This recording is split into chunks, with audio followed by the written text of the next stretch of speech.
Hello, Professor Babak, Lilia, and colleagues. For the term paper, I will be looking at the internal passport system of the Soviet Union, specifically the one that was put in place in the 1930s, and I want to look at how that affected mobility and identity in the context of the famines that were happening at that time. I'm hoping to focus on the famine that was going on in Kazakhstan, but I'm not sure if I'll be able to find enough sources specifically about that country, so I might include Ukraine, because there are a lot more sources discussing the role that passports played in Ukraine. Passports are a symbol of citizenship anywhere in the world, but I think they were especially emphasized in the Soviet Union. There were a lot of sort of rites of passage and rituals associated with owning a passport. It was a big identity symbol. There's even a famous quote I've come across several times. It said, a Soviet citizen consists of three things: body, soul, and passport. So first, a quick timeline. The first large passport system in this region was set in place in the 18th century by the Russian Empire to move people around. Not just the wealthy or travelers, but also skilled workers, for example. They could get a pasportная knижка, a little passport booklet that looks like this in the background here, and then move to different parts of the empire. This is a quote from Lenin, who criticized this system as limiting people's freedom of movement, sort of enslavement by officials, and a type of serfdom. So sure enough, in 1917, this system was abolished.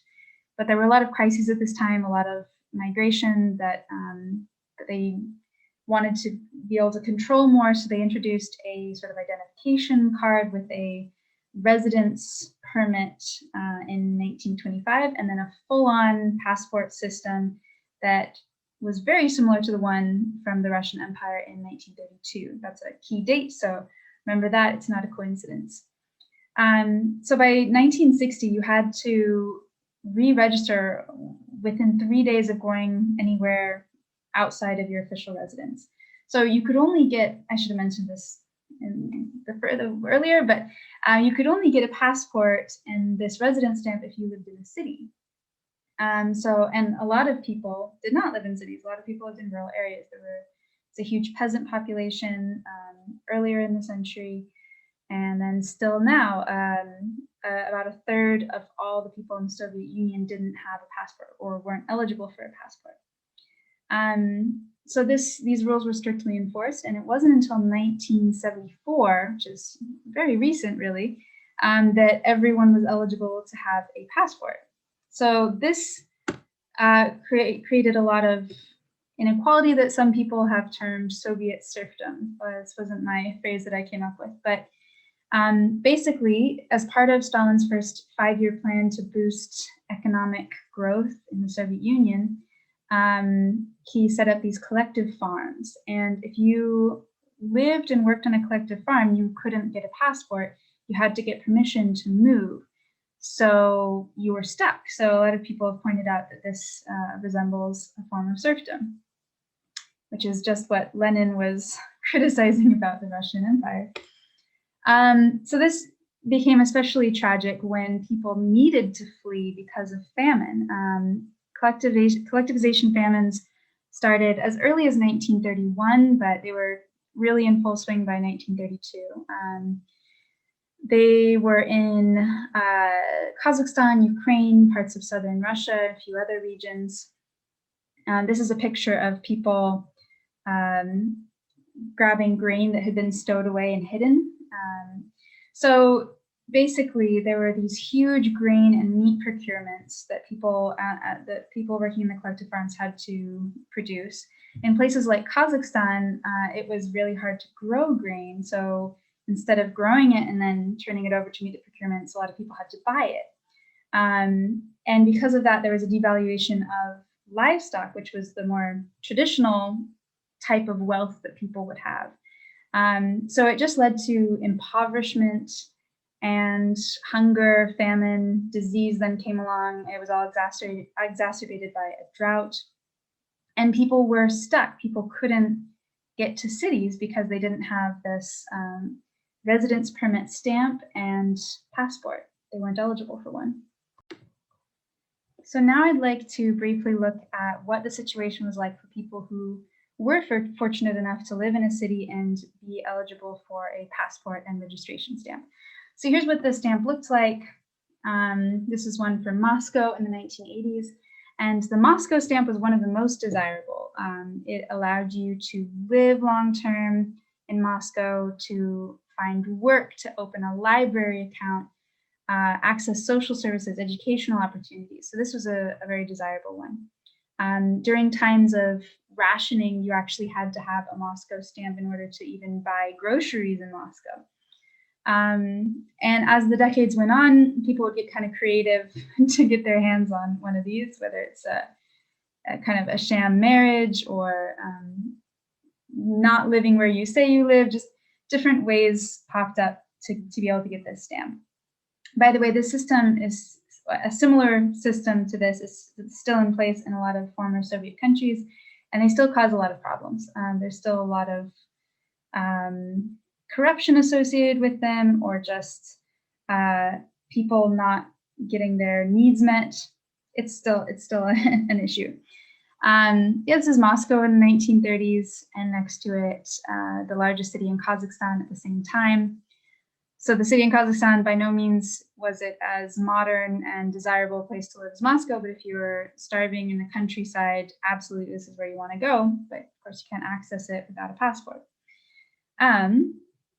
So at times, there's record of people also making a lot of decisions through their passport. I read one essay that made this argument that yes, it was the system that was set in place in the 30s. It was a tool of control. It led to a lot of discrimination, and it was kind of also a violation of privacy. You know, anyone could open this up. You could check into a hotel, and people would be able to see all this information. You know, if you're married or what your nationality is. But the argument that this author was making was that it also provided opportunity for people to make some decisions. So for example, if we look at what was actually in these passports, here's one from the 1947, it looks like. And so the first thing of interest here is the name. A lot of the people, for example, especially in the Baltics, who became part of the Soviet Union, these patronymics or like otchestvo was not part of their culture, but they were forced to come up with one. So some people could be creative about how they chose to name themselves in that way. But here, this is kind of just a sign of conforming to one culture and one style of naming.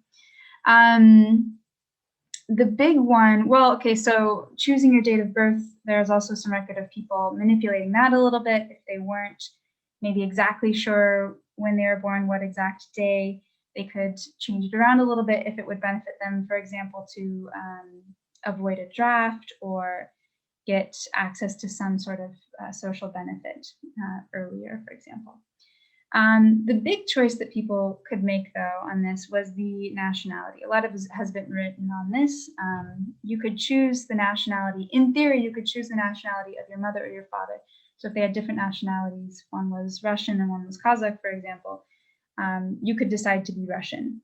However, if the official, overseeing this process didn't agree with you or say, oh, you don't look Russian, there was a lot of pressure involved in that, even if it wasn't supposed to be part of the system. You were supposed to be allowed to choose.